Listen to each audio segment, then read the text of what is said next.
Good morning, and welcome to the 12 Attitudes and Responsibilities of Mastery. My name is Michael Bailey, and today is Wednesday, July 27th, 2016. I'll just jump right in here.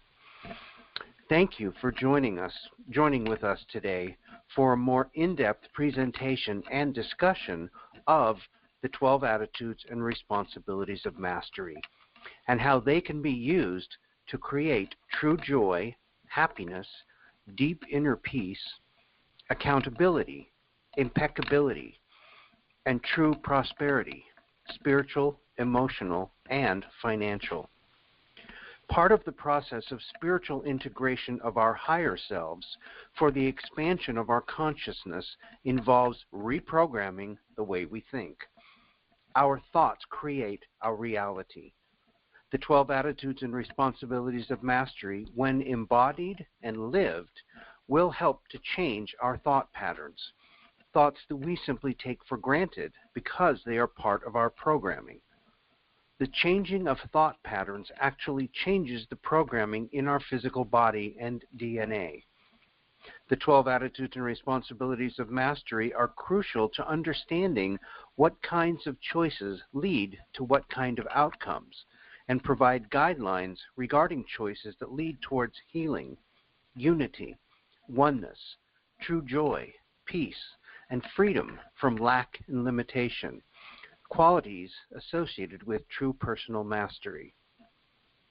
And I'm going to start off today with, this is from the Tao. The first one is on oneness, and the second one is on duality. Oneness expressed, it loses expression. Defined, it loses its definition. In its emptiness, it is the cradle of all existence. In its fullness, it is creator of all things. Ever empty, it surrenders into the mystery. Ever full, it creates into the unknown. Of one source, they differ in name, yet both arise from the one. Oneness beyond one. Herein lies the key to all mysteries. Duality. Beauty is seen only because of ugliness. Greatness is known only for its lack. Emptiness and fullness are born of each other. Difficulty and ease create one another. Long and short grow out of each other. High and low reflect one another. Sound and listening complement each other. Front and back follow one another. And on it goes. Thus, the wise pay no heed. Their acts, without words, showing the way. So do all things flow without thought, creating without possessing, acting without attachment, achieving without claiming achievement, existing without laying claim to existence. Thus moves all life unto eternity. I really like those. Those are from the Tao Te Ching. And today I'm gonna start over again from the handbook that these teachings come from, and kind of give some background on exactly what the attitudes and responsibilities of mastery are and where they come from. We use the attitudes and responsibilities of mastery to practice doing in order to be, versus being in order to become. The pre-ancient Melchizedek Cloister Emerald Order, or MCEO, perspectives teach of the inner Christos, or living God Spirit alive within all things, including the natural environment. Inner Christos philosophies are built upon an understanding of what is referred to as the law of one. The inner Christos law of one perspective respectfully acknowledges the interconnection, interdependence, and intrinsic value of all components of reality, in recognition that the living consciousness, God Spirit, or inner Christos, is the tangible substance of consciousness and energy, from and of which all things manifest are composed. The word Christos was originally spelled with a K, Christos, in the most ancient texts, and referred to the personal divine blueprint of conscious living God Spirit energy, of which all things and beings manifest are made. MCEO, Inner Christos Law of One teachings, Templar Science's knowledge, and pre-ancient history records of the CDT plate teachings represent an intrinsically congruent paradigm of universal understanding. Collectively, the MCEO teachings are referred to as the Emerald Covenant Freedom Teachings, and are a subset of a very ancient set of texts called the Mahabharata texts. The Mahabharata texts provide a detailed understanding of the condition of humankind, such that if human beings are to survive, they need to become free of the template distortions they took on in order to incarnate, and to help to heal the long-suffering land of Earth and its races as part of the Christos realignment mission. These distortions manifest in our personal shields and fields, including the epigenetic overlay, or ego. The result being that a majority of our apartheid, and apartheid are energy receptors, the result being that a majority of our apartheid are receptive to non-Christic frequencies. These distortions outpicture in how we interact with others, whether on a personal level or in society as a whole. The most common way these distortions outpicture is in something we call the VV game, or the victim-victimizer-blame game. In a Christic society, we naturally epitomize the impeccability of eonic behavior. These standards are called the attitudes and responsibilities of mastery. These eonic standards do not embody the freedom or luxury to exercise our distortions. They do not permit us to hurl insults at another, take another's inventory, point fingers, exhibit racism, etc., all things considered freedom of speech or freedom of expression. They are expressions, but of what? Stepping through ascension portals or stargates requires alignment of a certain percentage of our personal shields to the divine blueprint and continuously open to primal life currents. The freedom teachings were given to help us heal and remember our true divine heritage, which facilitates the essential potentiality for our personal opening to the increasing influx of primal life currents. The attitudes and responsibilities of mastery are guidelines to help us develop a depth of composure, to set an environment in which divine right action and divine right order can be realized. In deciding whether to explore this area of mastery, we have to exercise the power of choice and then act. This can be called the choice and action mechanism. Embedded within this mechanism are the conditions of being aware, awake, and able. In order to more fully align with our heroic probability, we condition ourselves to be more aware of what we are doing and saying. We strive to be more awake or conscious of what we are actually creating in our hologram, and then we act. We use the power of free will choice to either move towards a state of negative composure, decomposed, or towards a state of positive composure, composed, which results in either a plus or minus level of divine right expression and/or divine right action in our hologram. This results in an essential shift in our relationship with time, cause and effect, progressively recalibrating our relationship between the distortions inherent to the imperatives of survival, wants, and needs of victim-victimizer issues to a self-confident expression of Christic preferences in our transactions with the localized planetary and galactic hologram. Part of the process of spiritual integration of our higher selves or expansion of our consciousness involves reprogramming the way we think. Our thoughts create our reality and the life experience we have internally and externally.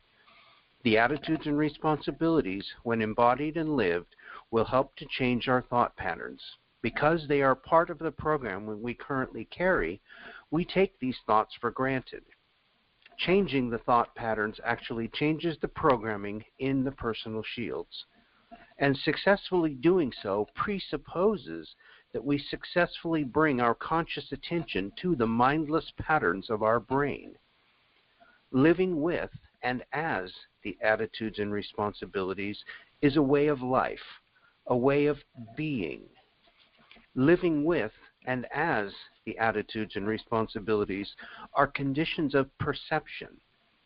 Without an inner and outer focus on the state and healing of our consciousness, we see life through filters, with no clarity of mind or thought.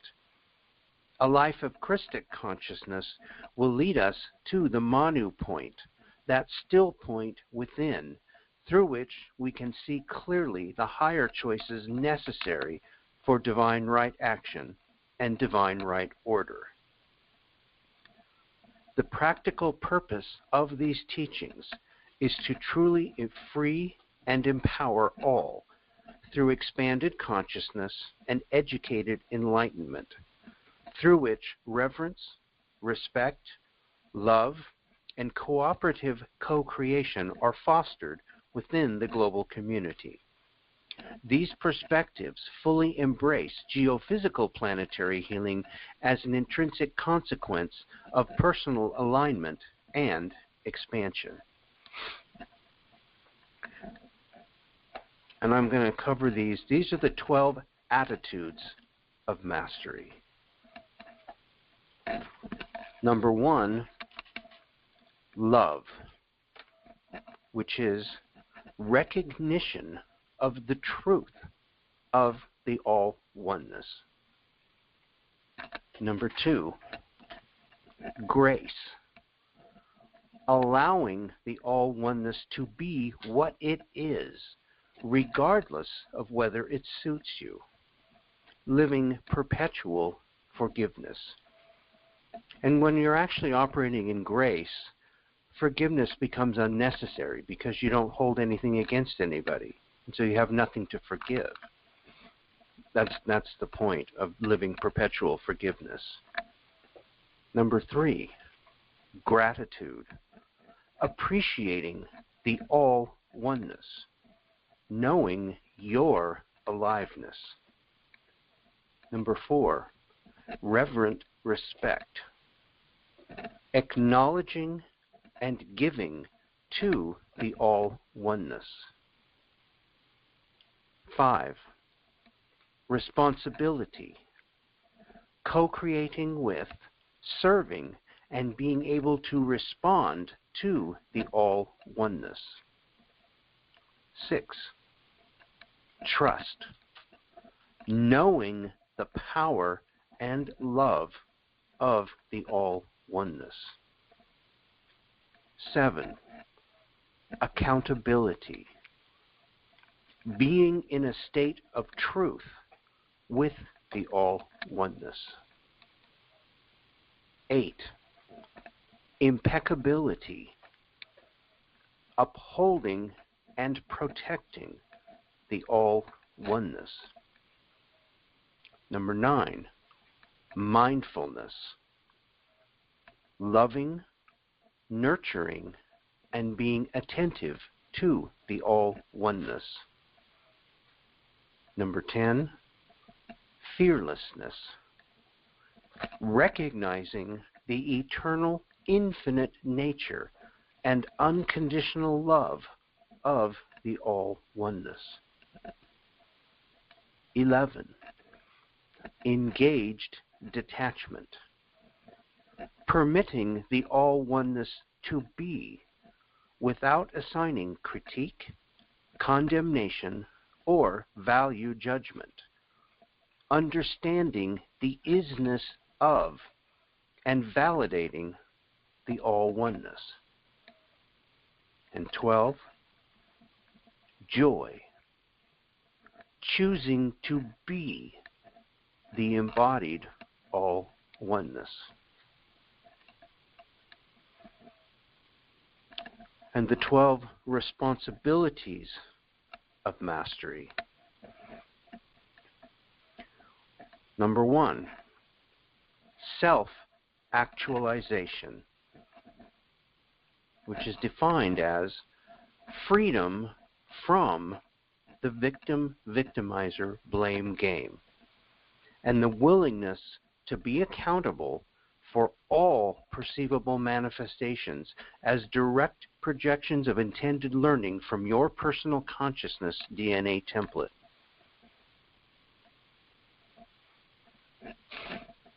Number 2, self-sovereignty, which is freedom from the need for approval from or the need to rebel against any form of external authority, through understanding that you, as a manifestation of the God Spirit, have the ability to create personal freedom without violating the spiritual rights of others and without allowing others to violate your spiritual rights of being. It means not being a doormat. Self-containment, taking personal responsibility for and realizing that at all times you are accountable for directing personal energies.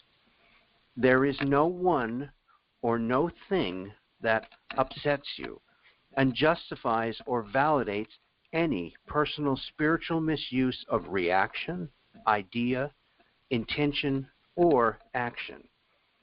Because the truth is, it is you who upsets yourself by allowing your emotional body to follow misperceptions of the mental body that tell you that your power lies outside of yourself.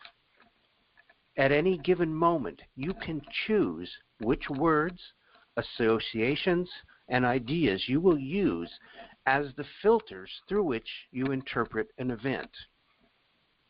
Upset, mad, hurt, or any other category of labeling, conscious or subconscious, are all mental body filters that direct emotional and physical body function. The self-contained individual recognizes that at all times the freedom of interpretation exists, and thus a negative experience and its associated disharmonic energies of upset feelings can only exist as a personal interpretation of events.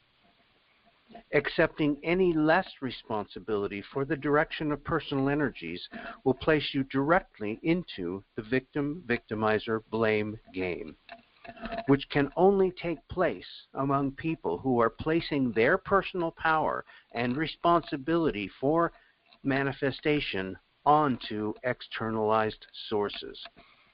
Only you have the power to upset yourself. There's a book title, "No One Can Drive You Crazy Unless You Hand Them the Keys." Regardless of what others say or do, you are fully entitled to your own interpretation. No one or thing has the power to upset you unless you give this power away. Self-containment comes when one recognizes that the direction of personal energies, whether they be physical, emotional, or mental, in the form of ideas, beliefs, labels, and interpretations, both conscious and subconscious, is an attainable level of personal mastery and exists as an implied responsibility that comes with the gift of free will choice.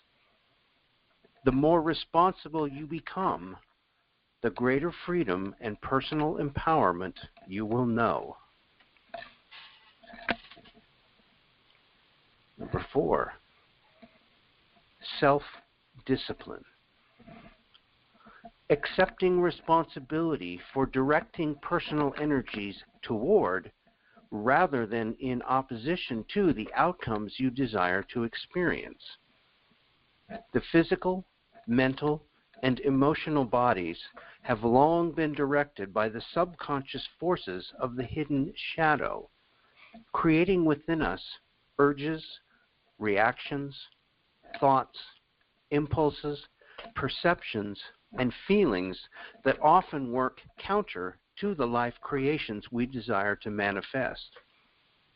Part of spiritual mastery entails teaching ourselves to be consciously diligent in observing our own minds, emotions, and physical body talk, so that we may employ conscious redirection of subconscious shadow energies that run on autopilot. If we can learn to catch ourselves when negative thought patterns or emotions run through us, we can use that moment of recognition to reclaim this errant energy and consciously use the power of affirmative attitude, remedial word choice, and direct energy redirection to direct opposing energies of the self into fulfillment of desired, constructive, spiritually mature creations. It takes self-discipline to become the lion tamer of the often roaring subconscious mind. But we do have the intrinsic power to help our subconscious shadow to evolve through loving but firm redirection into a cuddly lap cat that will gladly join us in our constructive co-creations. Self-discipline emerges when we consistently remind ourselves to employ the spiritually correct thought, action, or attitude, even if we don't feel like it, when the shadow sneaks up from down under. The shadow parts of the self surface so that we may see these parts of the self come to the conscious mind for clearing and healing, through which the conscious mind itself learns greater attributes of mastery. Through this process, the conscious mind itself can learn greater attributes of mastery. Number 6, self-love. Remember, you can't give what you don't have. It is our own responsibility to love and nurture ourselves through the limitless gift of divine spirit that moves through us at every moment. Genuine love must come from within and can only be gained through genuine spiritual connection to the eternal God Self and its inherent connection to all of creation.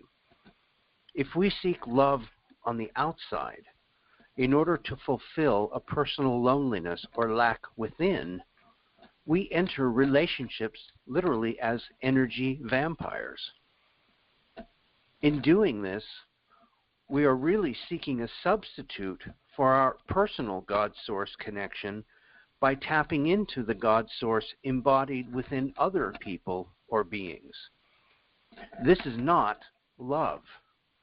It is need. And this implies the lack of something essential, which in turn implies a limited personal connection to God's source universal consciousness. Such lack cannot be filled by external love. It can only be filled by recognizing the God within you, and thus recognizing that you are a living embodiment of absolute love. Once this is recognized, you will have the greatest love of all, God love. And from this position of divine power, you can go into the world seeking those to whom you can give this love, rather than seeking those from whom you can get love. When love is approached through self-love, the motivation is to give joyfully, knowing that anything you might need can be made manifest through the love of the active God source that you carry inside yourself. Self-love is a responsibility of spiritual maturity. Number 7, spiritual integrity. It is our absolute responsibility to choose to act with spiritual integrity at all times. There is no excuse to knowingly violate the spiritual rights of others, regardless of how poorly they may react to you. Spiritual integrity requires that we begin to look at what we are really doing in the way we live our lives.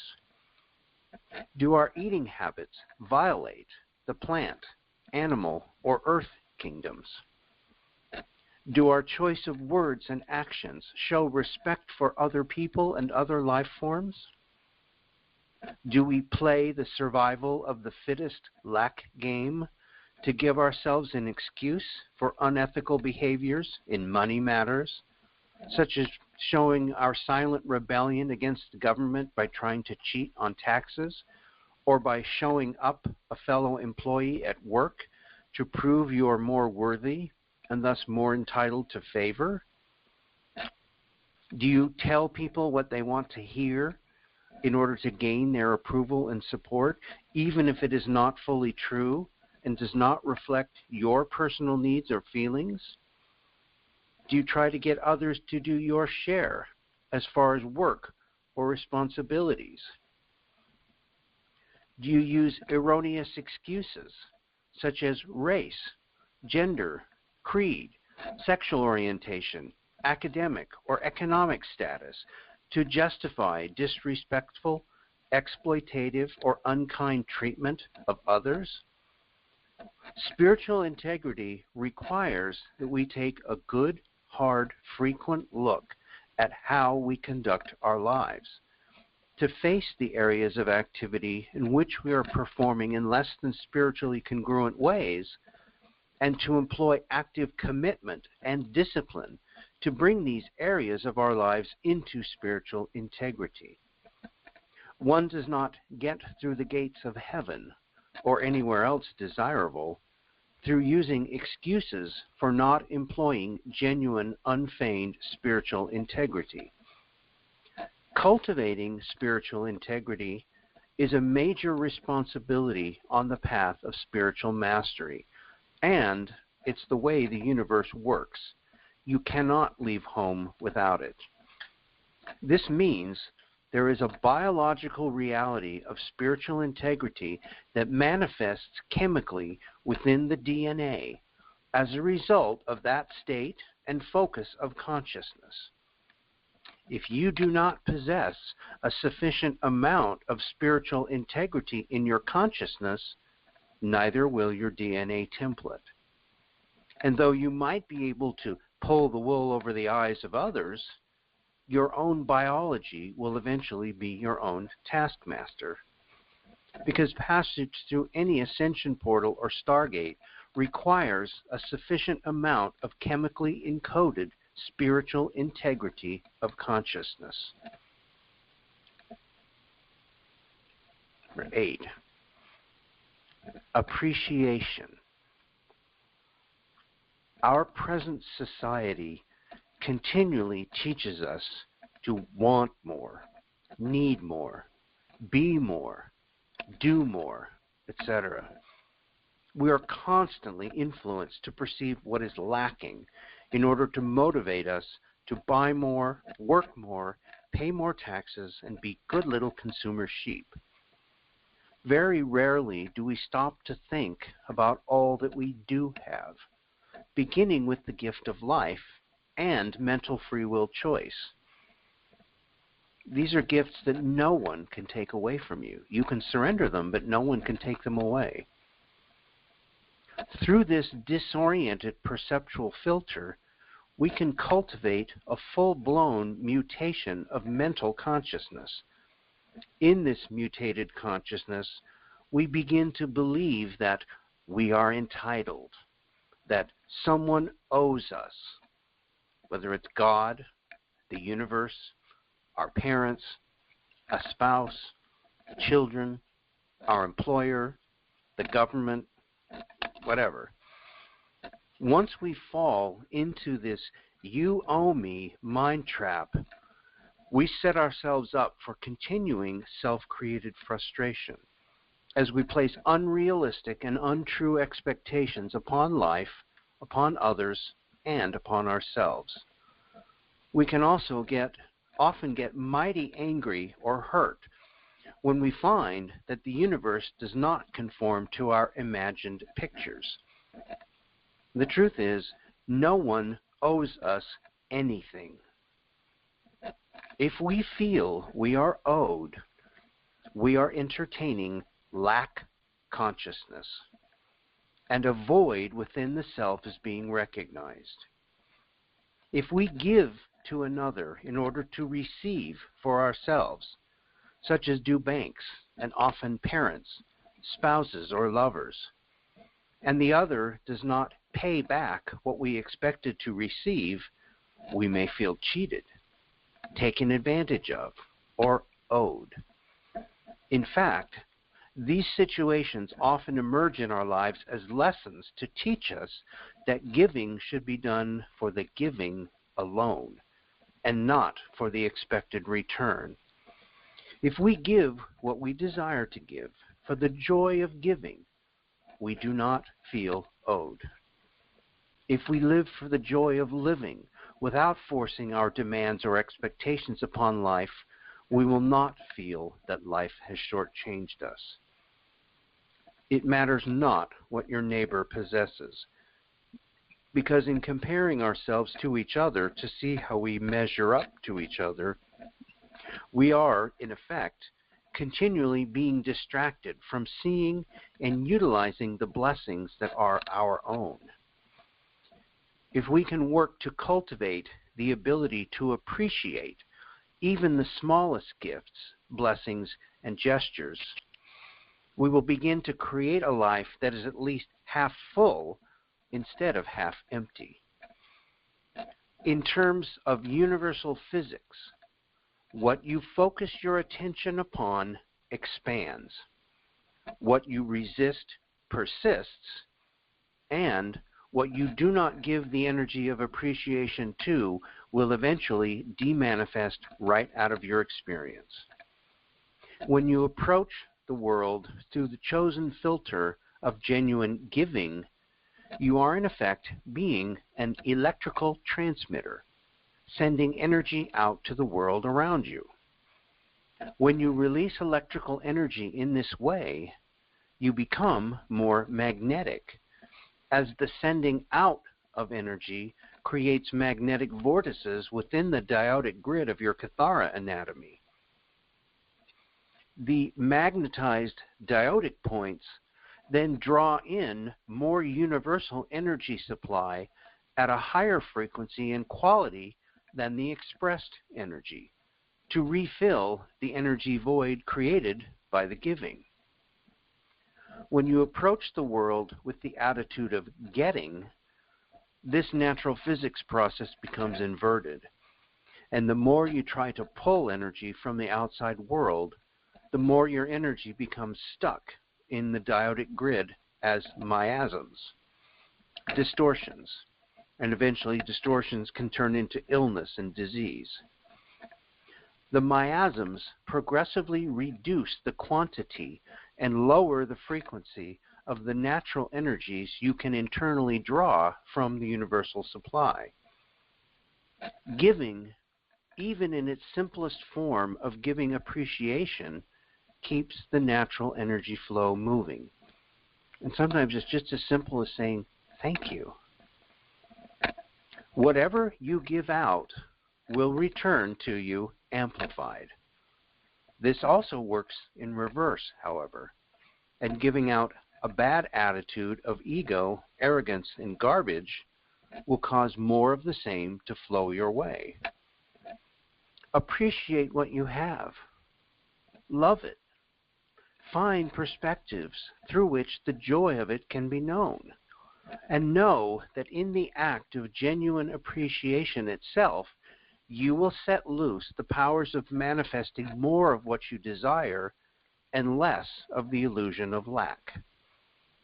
The universe owes me mind trip is one of the most powerful self-sabotage games in the world.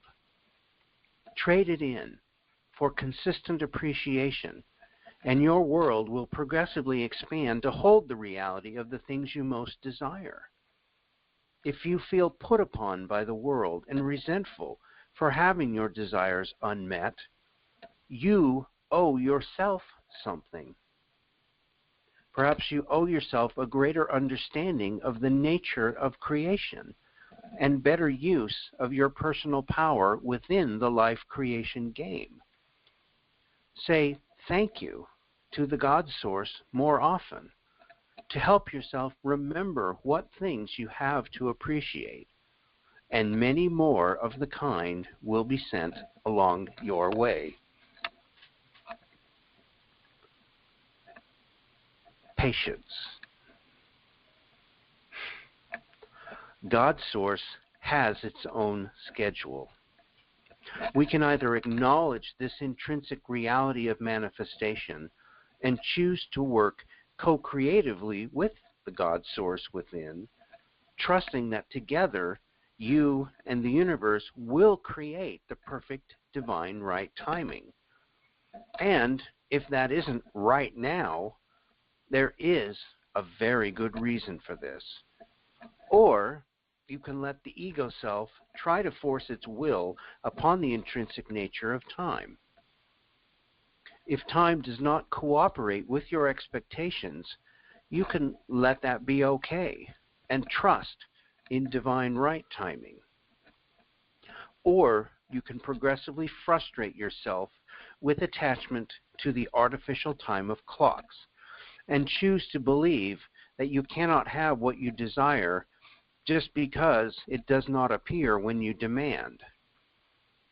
If we learn to relax and realize that most things we desire can indeed achieve in divine right time and order, we can learn to work co-creatively with the consciousness of time. We will often then find that our lives will progressively better conform to our wishes, especially when we ask nicely rather than demand. And also when we trust the universal God Source to do its part in our co-creation. Patience is a virtue that reflects our comprehension of the nature of universal order.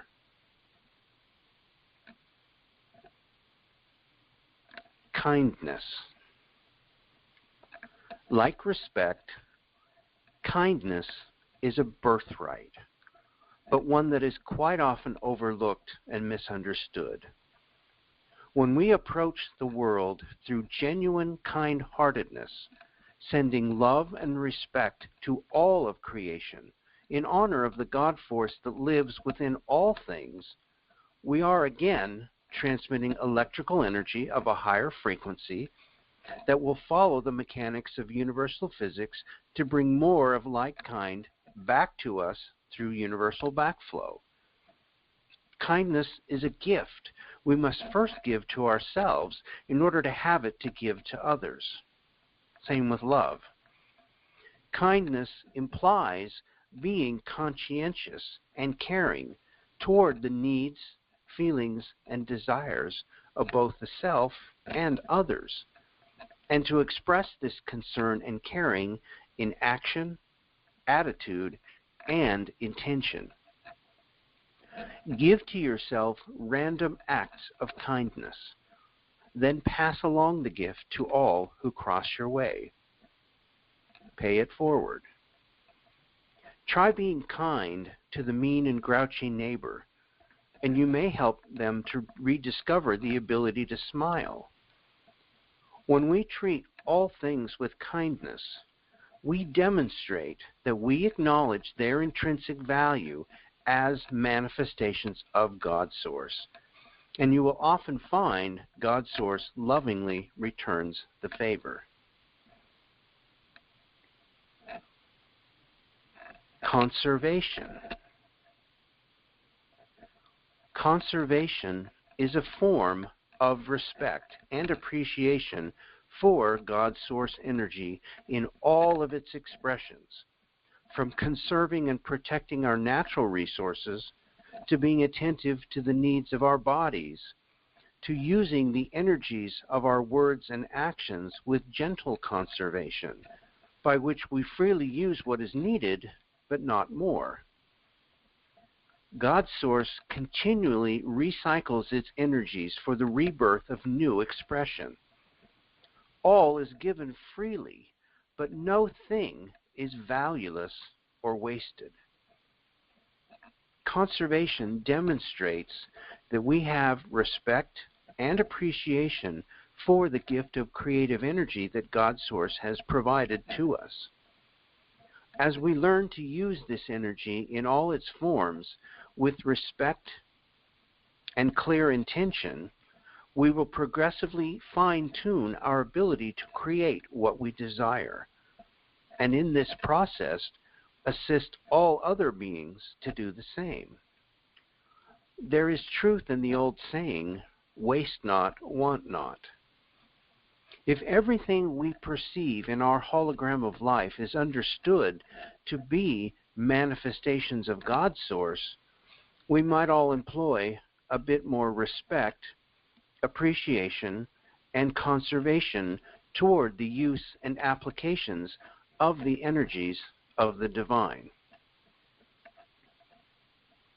Number 11, cooperation, diplomacy. Existence is and will always be a co-creative endeavor. We must be willing to allow other beings the fulfillment of their needs and desires if we hope to have our own fulfillment known. Creating win-win situations and creating with the intention of giving genuinely are natural ways of being. We might not always agree with the intended creations of others, and we all have a right to our points of view. Diplomacy can be a bridge between forces of opposition, through which effective actions or decisions can be reached to mutually support each perspective. We can learn to agree to disagree respectfully, so the spiritual art of cooperative co-creation can progressively evolve to higher levels of expression. And number 12, sense. Learning to identify and appropriately apply both common sense and the uncommon sense of spiritual knowing will allow us to establish the greatest balance of energy expression within all aspects of our lives. And I'm going to end here for today. Next week we'll begin here with codes of behavior.